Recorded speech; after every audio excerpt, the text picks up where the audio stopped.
What inspired? Tell me about it. Sukie actually asked me to be a part of this. We've done a lot of similar things. Well, we've both been working on the LGBTQ history of Chicago separately.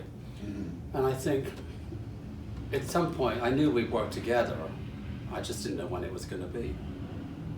And this was the opportunity. I don't know why you phoned me. We must have, I don't remember the moment it started, but I do remember saying to you, I think you said, have you ever thought about doing Chicago Whispers, the column again? Because I used to do a column where I interviewed people. And I said, no, I'm not interested in doing it again, but I often wonder what a national one would look like if we got people's experiences in Colorado and all over the country. And that's when we decided we would. No, actually, I talked to a friend of mine. I think I said to you, I said, let me ask some friends a couple of questions and then I'll decide. And I asked my friend John Condon, I said, what was the wildest place you ever had sex? And he said, on Edgar Allan Poe's grave. And I just knew that I had to have a copy of this book because I wanted to read it. So that's how it started. And then once that started, we formulated the 10 questions we were going to ask. Right. And then it took off from there. It became something much bigger, I think, than either one of us really saw it at the beginning. Right, I thought it was going to be like a little bathroom book, something to read on the toilet, but when you see all the answers one after another, it becomes something else. It kind of takes on an importance that I don't think either of us knew that was coming. And the fascinating thing is that people in Seattle have the same experiences as people in Colorado or wherever they are. We also thought it was just America, and then I got something from Peru. We had Australia. Yes. And Wales. I didn't know there were any people in Wales. I'm gay people. I think when it struck me that it was going to become something more is I read through all the answers we had for the question, tell me about the first time you realized you were different. Right. And there was some point in reading through all those answers together where it just sort of hit me how important this book was for talking about a lot of shared experiences that I haven't seen people really share. Right. In almost the smallest of nuances. Well, the people that answer the questions are people that have never been interviewed before. Nobody's ever asked their opinion. Because the newspapers, they always interview Boy George or whoever the latest thing is, but never actually regular people. So, and they're always more honest. True. With the interview Boy George, you get a list of the topics you can. Sure. You can never ask him where's the wildest place he has sex. No. I'd want to though. Yeah. I wouldn't want to see it. It would be. I bet it would be a good answer. It's not on my bucket list. Watching Boy George have sex. It's on my fuck it list. Were you surprised at the range of experiences? Because this is about I don't know how to say it, ordinary people, people who are not in the limelight. You know, we hear a lot about people in the limelight, as you keep saying. Was there anything surprising about these, ordinary, everyday people? I think a lot of it was surprising. There were so many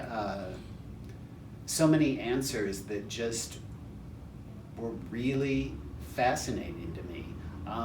There were some specific instances that really stood out. But overall, I would say there are very few things that I read that I was ever bored reading it. Right. Of course, it's gossip, isn't it? It's gossip. It's gossip about people you don't know. All ears for gossip, yeah. Yeah, I think all those.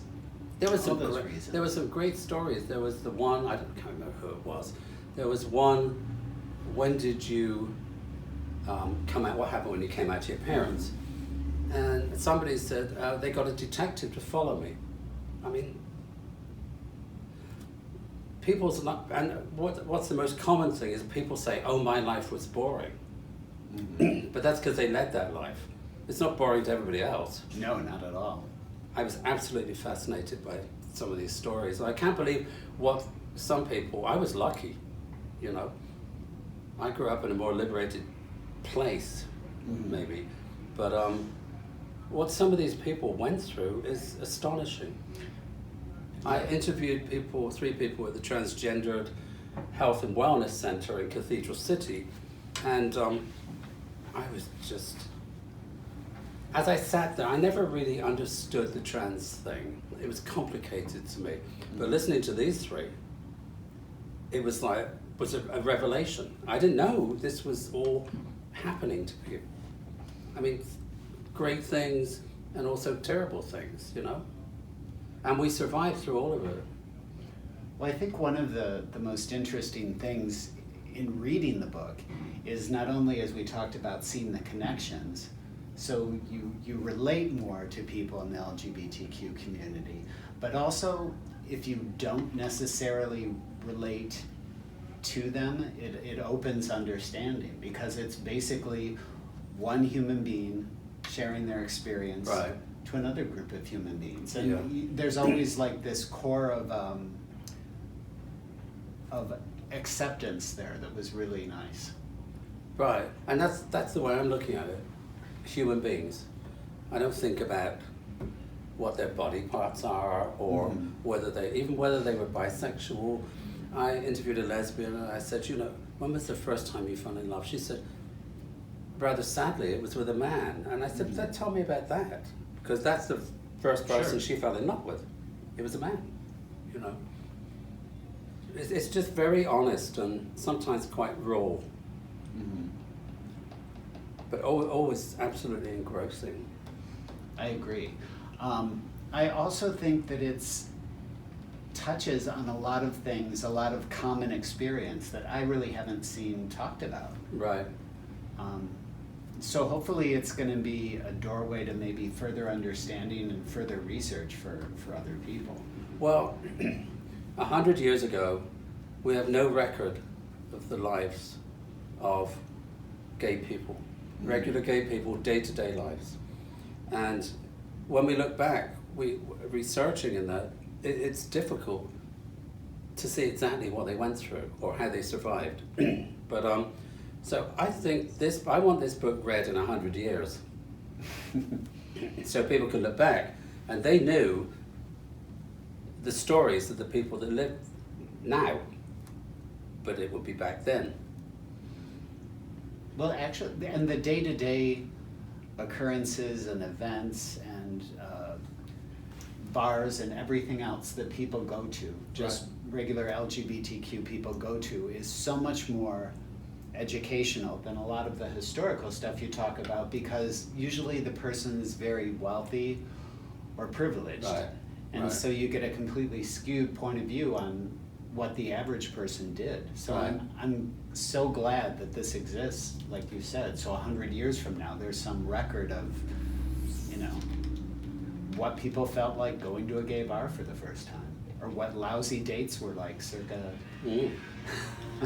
How many times they drove around the block before they had the courage to go in a gay bar. How many times they went in a gay bar underage. Right, that crops up a lot. That crops up a lot. Well, when I went to my first gay bar, it was a lot like that, because it almost felt like going there was the act in itself. Like the people who were working there were the outlaws already. Right. So I think they felt like underage. You know, I wasn't Yeah. a child, but I was a 16-year-old, you know, so... I went to my first time I went to a gay bar was in Bath in England, and it was next to or opposite the bingo hall. And my parents used to go to bingo every Saturday, and I used to meet them afterwards. After they left the bingo, they went to the gay bar. So I would go there to see them. I was maybe 15, Mm-hmm. Nobody ever carded me. I'd never heard of No. carding in England at the time. So I went there because my parents were there. That's the first time we've gotten that answer, actually, I think. Were there, Owen, you're in Chicago, Sukie, you're in the Palm Springs area. Was there any challenge collaborating with a geographic No. distance like that? No. I think we work together really easily. Yeah. We're both pretty laid back. Right. We're both diligent workers, but laid back about working in itself. And neither one of us was really ever sort of had demands that the other had to. No. But we're both fascinated by it. Yeah, that's So true it's too. passion. It's really held together with passion. And I don't think the distance it didn't make any difference at all. You're right. The passion or was the biggest connecting factor. It's like If we a wouldn't have mission. had that. Yes. Well, and it's kind of like an overarching mission statement for a lot of our stuff. Yeah. Yeah, it is. Because I mean, I always want to know about the bars and the bathhouses and who did what, where, when, all that stuff. But there's so many stories. There's so many stories. And in Palm Springs, everybody comes from somewhere else. Yeah, that's fascinating. Recently I interviewed someone from Venezuela, somebody from Cuba, and although they may have come here when they were older, Mm-hmm. before they could go to a gay bar, their early experiences of bullying in these different places. In Cuba, I interviewed this artist, and Juan Manuel, and he was bullied, but he used to. They got kicked out. His family got kicked out of Cuba by Che Guevara, who stole his father's car, by the way, or requisitioned it for the revolution. So I assume they had money, but Juan did horse riding, and he used to he's a fashion designer now, but he used to wear nice clothes, and he would change into his horse riding gear. Well, the other boys made fun of him because he always had this bag with his horse riding gear, and they called him, I think it was the woman, the shopping lady woman or something, which was like a homophobic term in Cuba at the time. And now we've been contacted by in Madrid, in Spain. So I'm really looking forward to seeing those stories. What was their first gay bar, Yeah, I think Volume 1 is fantastic, but I think Volume 2 is really going to Unbelievable. expand Yeah. things. So you are working on a second volume. Yes. Oh, yeah. Oh yeah. Oh, yeah. What are your aspirations for the next volume? I don't know if it's a specific aspiration other than just continue to chronicle more stories and maybe expand our base a little bit. I think Volume 1 is fantastic, but it centers a lot on the US. And as Sukie has alluded to, we have a lot of international stories in Volume 2. But other than that, just continue to capture sort of the experience of the everyday LGBTQ community on all these different issues. And for Volume 2, we also have 10 additional questions. Right. So that's the difference. Some of them are too. the same, some of them are different. Some of them are the same. What Some would be of them- one of the different questions? We have a question about bullying. In Volume 2. Yeah, I'm surprised how many people were bullied. I mean, almost everybody. Yeah. And plus, it's the extent of the bullying. Some was just name calling, or some of it was quite violent. It's interesting. Mm-hmm. Yeah, we have other questions. We're not quite sure which ones we're putting in the next volume. Maybe there might even be another volume afterwards. There's also one of the new questions is about the most romantic thing anyone has ever done for you. Yeah. There's another one about what movie or television show you were obsessed with as a young queer child. And somebody was always obsessed with something, that's for sure. Yeah, it was always that program I never heard of. Was it Robert West? The Wild Wild The West. Wild Wild. Oh my God. I've never seen it. I can't believe how often that crops up. Yeah, The Wild Wild I've got West to Google him. gave birth to thousands of fetishes, I'm sure. Every show was a fetish show. First person I think I fell visually in love with was Che Guevara. Oh. I'm very attracted to homophobes. Did he have Juan Manuel's car with him at the time? I don't know. I don't know. I wish you could meet Juan Manuel. He's A homophobe with the car. homophobe with the car. When do you think the next book will be out? Well, it's going to be out in the fall. I think. The fall of this year. 2019. 2019. I think we're going to be. We're editing as we go along to make it a little bit easier. Yeah, it's going to be out in the fall. And if people want to participate in the next volume of Tell Me About It, along with this video, there'll be a link to how you can participate and get the questions. You can do the questions via email, right? Yes. Or you will interview face to face. If Yes. they're in the right town. Or on the phone. Or on the phone. Yeah. And also for number 2, we should say you can use your real name, you can use a pseudonym, you can do it anonymously. And also, even though we have 20 questions this time, if a person only feels like answering 5, Right. that's Right. perfectly fine. So there's Right. no obligation to answer all 20, and there's no obligation to even use their real name. No. So your identity is protected if that's important to you? Yes. Yes. But what is important is telling your story. Right. Yes. Okay. That's exactly right. Well, thank you, Owen, and thank Thank you, you. Sukie. Thank you.